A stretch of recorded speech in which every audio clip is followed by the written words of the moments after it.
आपले सर्व व्हिडिओ मोफत पाहण्यासाठी सबस्क्राईब नक्की करा, नाहीतर परत मोफत व्हिडिओ पाहायला मिळणार नाहीत. तर जेव्हा आपण घटस्फोट एखाद्या कोर्टात दाखल करता त्यावेळेस आपल्याला आपली फाईल पाठवली जाते काउन्सिलिंगसाठी. आपल्याला वाटत असतं आता कसलं काउन्सिलिंग करता बाबा, आम्ही तर घटस्फोट दाखल केला आहे.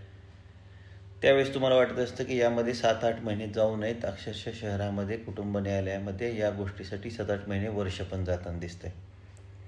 बरं, उद्या पोटगी फाईल करताना तुम्ही ती हजर झाल्यापासून पोटगी देणार, म्हणजे हे वर्ष तुम्ही तुमच्या समजवण्यात घालवणार आणि ते पोटगी आम्हाला त्यात भरायला लावणार. म्हणून तुम्ही तिथं लेखीरित्या देऊ शकता की मला कोणतंही काउन्सिलिंग नको आहे, कारण उद्या जर पोटगी झाली तर माझी ती 1 तारखेपासून बसेल.